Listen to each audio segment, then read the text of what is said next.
Guys, today I have a video about the 6.0 banners, where I'll tell you which character is best to pull for your specific account. This patch, at least in theory, is pretty packed, because we have 2 new 5 stars, an Archon, and one of the best sub DPS in the game, so a lot to talk about. Let's get right into it. Starting from Flins, I want to preface that since both Lauma and Flins full guides are coming very soon on the channel, in this video I won't be showcasing every calc I made on them, but rather just focus on their pull value. Flins, in my opinion, is a very peculiar release, because it's an Electro main DPS that is coming out just a few months after Varesa, another Electro main DPS that is very good in her niche. Unlike Varesa, he specifically focuses on a single team archetype to be strong, and that is Electro Charge, or by Nodcry standards, Lunar Charge. So one would think that since Flins is less flexible than Varesa, at least when he is on his best team, he is considerably stronger, but unfortunately, reality is not quite like that. In fact, even if you have Ineffa, with pretty much all there is to it when it comes to his best teams, Flins is just in range of what Varesa can do and doesn't really exceed expectations. The only context where Flins comparatively excels at this point is at Constellation 1 level, because his Constellation 1 is much better than Varesa's. And so, if you plan to invest on Constellations, then the gap definitely becomes more noticeable, but otherwise it's probably not the upgrade you would expect from a more team-specific carry like Flins. And the problem is not even that he needs Electro Charge to be good, it's more that he needs Ineffa to be good, because only with Ineffa these Electro Charge teams become impressive. It's kinda like the problem Skirk had with Escoffier, because Skirk needs Freeze teams as a baseline, but the only way to make those teams top tier, so the Freeze archetype, is having Escoffier. As a reminder, Ineffa is also a shielder, so a sustain character, and if you want to replace that aspect of hers, you'll have to replace another offensive character in the team like Sucrose for a more defensive one like Shilonen. And so the only real staple for Flins teams is Ineffa. When it comes to other options on the team like the Hydro slot for the Electro Charge reaction, there is no real excellent choice, because you have characters like Furina and Yelan that provide damage bonus that does pretty much nothing for Flins.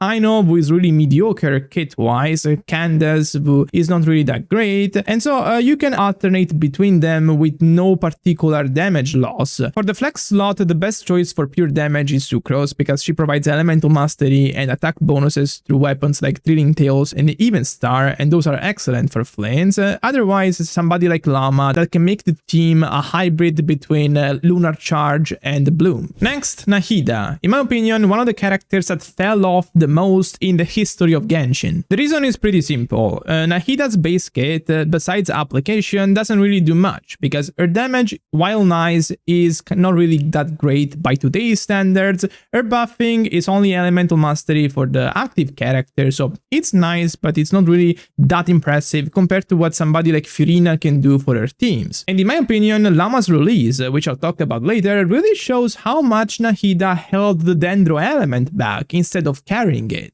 And even the application, honestly, has some glaring issues, because while it has good values, it performs poorly in multi-wave scenarios, because it's not like a skill that follows your active character and attacks the enemies in range. It's an ability that marks the opponents and attacks them over time, but when those opponents die, if Nahida doesn't switch back to the field to reapply the mark on the new opponents, it will pretty much stop functioning for the rest of the rotation. And also, since it requires elemental reactions to be triggered, on setups like Burning, which is a reaction that specifically requires Dendro up to be triggered, unless you have a second Dendro applier or access to a second reaction for the team, Nahida's skill won't function very well. And so, other than on quick swap teams that really need their application, like Nilu teams, Nahida's value is really only in her Constellation 2 today, because that really adds a lot to her supportive kit. Even then, these teams will have to include Lauma, because Lauma is really the new Dendro savior. And it's pretty sad, because there are a lot of carries we thought Nahida was meant for, like Sino, Hightam, Tignary, and now Lauma just power crept her. And while in a way this is normal, because Nahida is pretty old at this point, if her base kit was stronger,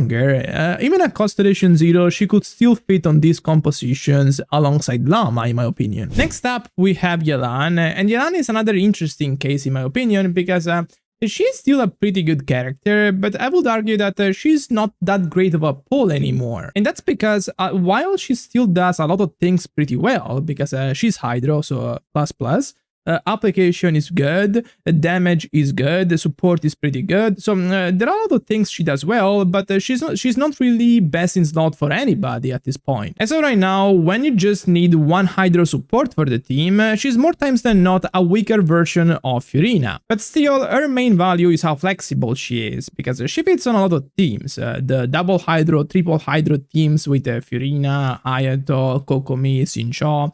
The Fritz teams with Escoffier. In those teams, she's actually a pretty good DPS. Fritz teams with Grizzly, Vape teams or over Vape teams with Hu Tao and Arlecchino, Hyper Bloom with Alhaitham Sino, Fritz with Skirk, Electrocharge with Flins now. So there are really a lot of teams where Yelan can do well because her element is very versatile and so is her kit. In terms of versatility though, she has a flaw, and that is that her burst requires the active character to use normal attacks in order to be triggered, and that makes her a more awkward fit with characters like Nuvoled, Ito, Xiao, Mavuika, and so it's not like she's the most versatile character ever. So if you don't have a lot of characters and you need a good generalist on your account, then she's a pretty good pull, but otherwise she's not really a ceiling raiser for many accounts, and so I can't really recommend her otherwise. Before I move on, let me remind you that if you enjoy my channel but you haven't subbed yet, please consider doing so because it really makes me notice your support. And finally we have Lauma, in my opinion without a doubt the best 6.0 character.